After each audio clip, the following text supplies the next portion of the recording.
দেখতে দেখতে গুটি পায়ে আমার এই ছোট্ট মামুনিটা 5 বছরে পা দিয়ে ফেলেছে। আলহামদুলিল্লাহ। তো আজকের ব্লগটা থাকবে ওর বার্থডে রিলেটেড নিয়ে, কি করলাম, কি বিদেশিরা এসেছে, এই সব কিছু নিয়ে আজকের আয়োজন। আসসালামু আলাইকুম সবাইকে, চলে এলাম নতুন একটি খুব সুন্দর ব্লগ নিয়ে। কেমন আছেন আপনারা সবাই?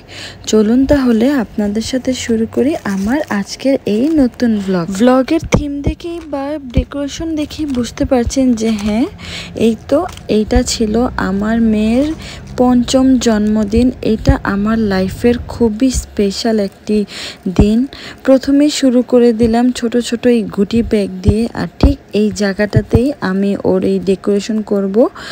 আর তেমন একটা ডেকোরেট করব না, কারণ আমি চিন্তা করেছি আমার ছেলের এবং মেয়ের বার্থডেতে, জন্মদিনে যেহেতু 2 মাসের ডিফারেন্ট, তো একেবারে ওর জন্য একেবারে বড় করে ছেলের আর মেয়ের একসাথে করে ফেলবো নভেম্বরের দিকে। বাট তারপরেও মেয়ে ছোট মানুষ, মনে কষ্ট পেতে পারে, তাই একটু ছোটোখাটোভাবে ঘরোয়া আয়োজন করেই নিলাম। তো কিছুক্ষণ আগে যে ক্লিপটা দেখিয়েছি, সেই ক্লিপটা ছিল আমার মামুনি ওর জন্মদিন উপলক্ষে যা যা তৈরি করেছে। আর আমি এখানে ঠিক একটি পাস্তা দিয়ে ডেজার্ট করে নিয়েছিলাম, যেহেতু অনেক ধরনের বিদেশি লোকরা আসবো, ওরা এটা খুবই পছন্দ করবে এবং আমাদের ঘরেও এটা খেতে সবাই অনেক পছন্দ করে থাকে। নূর আমার হাতের কেক খেতে খুবই পছন্দ করে, তাই এবার ওর জন্মদিনে আমি নিজ হাতে একটি কেক তৈরি করেছি। আর আমার মামুনি ওর জন্য অনেক ধরনের খাবার রান্না করেছে, যা ও খুবই পছন্দ করে থাকে। অলরেডি আমার বাসার মধ্যে মেহমান আসা শুরু করে দিয়েছে, যেহেতু অনেক ফ্রেন্ড সার্কেল ছিল, আমরা 3 ভাগে ডিভাইড করে আসা শুরু হয়েছিল। এবং এই যে দেখুন, এই বেলুনগুলো আমি একা হাতে ফুলিয়েছি। আর এই যে বার্থডে একটি আয়োজন করেছিলাম, বাট এখানে তেমন একটি বারবার বেলুন লাগাতে পারছিলাম না আমার এই ছোট্ট বাবাটার কারণে। দেখুন, এই ছিল আমার মামুনি এবং নূরের, এগুলো ছিল আমার মামুনির টিচার, স্কুলের ইংলিশ টিচার। তো এই যে ওরা এখন এসে খাওয়া দাওয়া করছে এবং অলরেডি ওরাও নূরকে গিফট দিয়ে ফেলেছিল। এটা ছিল আমার নেইবার, দুইটাই আমার নেইবার, প্রতিবেশী। আর আলহামদুলিল্লাহ, দেখুন এখন নূর কতটা এক্সাইটেড, ও এখন বার্থডে কেক কাটছিল এবং ঠিক ওই মুহূর্তে সবাই ওকে উইশ করছিল। এটা আসলে ওদের কালচার, আমরা আসলে হয়তো এভাবে করি না, জাস্ট একটু আনন্দ উৎসব করার জন্য আপনার দাওয়াতের মতো করে থাকি। এইখানে আমার বাবা এবং ভাই ওরাও ওয়েট করছিল, তো ওরা খুব এক্সাইটেড ছিল এই যে আমার হাতের কেক নাকি ওদেরও খুব ভালো লাগে।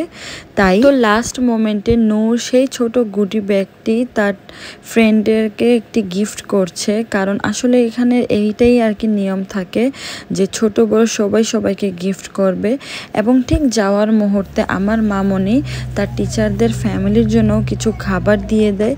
দেখুন, এই তো ওরা যে গিফট বক্সটা এনেছিল নূরের জন্য, আমি তার আনপ্যাকিং করছিলাম, কারণ নূর খুবই এক্সাইটেড ছিল এগুলো আনপ্যাক করার জন্য। ওর মধ্যে যেন একদমই তোষ হয়েছিল না, আমিও ট্রাই করছিলাম ওর সাথে হেল্প করার জন্য। খুবই সুন্দর একটি কিউট আপনার রেইনবো ডায়েরি দিয়েছে, সাথে একটি রাবার প্লাস পেন্সিল ছিল। আর এই যে একটি বক্স দেখতে পাচ্ছেন, এগুলা একটি জুয়েলারি বক্স ছিল বাচ্চাদের জন্য। আর ঠিক নুহের জন্য, মানে আমার ছেলের জন্য, এই বাবলটা গিফট করে যায়।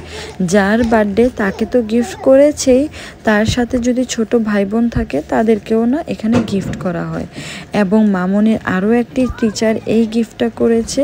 দেখুন, এইটা ছিল একটি কালারফুল রেইনবোর একটি আপনার ড্রয়িং বই, এবং এই ছিল সেই শপিং ব্যাগ। এটাতে আরও কিছু গিফট ছিল, খুবই সুন্দর লেগেছে। এইটা ছিল ঠিক তার পরের দিন। দেখুন, আমার প্রতিবেশী মানে আমার নেইবার, উনি একজন সিঙ্গাপুরিয়ান মহিলা, উনাকে তার ফ্যামিলির সাথে আমরা দাওয়াত করেছিলাম। তো উনি ওনার বোনকে এবং বোনের হাজব্যান্ডকে নিয়ে আসে। ওনার বোনের হাজব্যান্ড এবং ওনার বোন নূরকে একটি ব্যাগ এবং ঠিক ব্যাগের ভেতর অনেকগুলো চকলেট এবং ব্যান্ড নিয়ে আসে এবং বলছে এটার ভেতরে তোমার জন্য সারপ্রাইজ আছে। ওরা তো খুবই এক্সাইটেড ছিল যে যে নূরের বার্থডে, কারণ নূরকে আসলে ওরা সবাই অনেক আদর করে থাকে। আর ওরা এতটাই ফ্রেন্ডলি এবং মিশুক বলে বোঝানোর মতো না।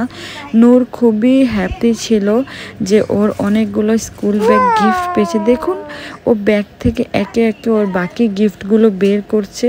ওরা কি সুন্দরভাবে না র্যাপিং করেছিল। আসলে নিউজিল্যান্ডের মানুষের মন মানসিকতা, কালচার সত্যি খুবই অমায়িক, যেটা আমি মনে করি অনেক সুন্দর, অনেক। সো এই তো ছোটখাটো ঘরোয়া আয়োজনের মধ্যে আমরা 3 দিন নাগাতার নূরের বার্থডেটা আর কি এইভাবেই সেলিব্রেট করেছি এইখানে।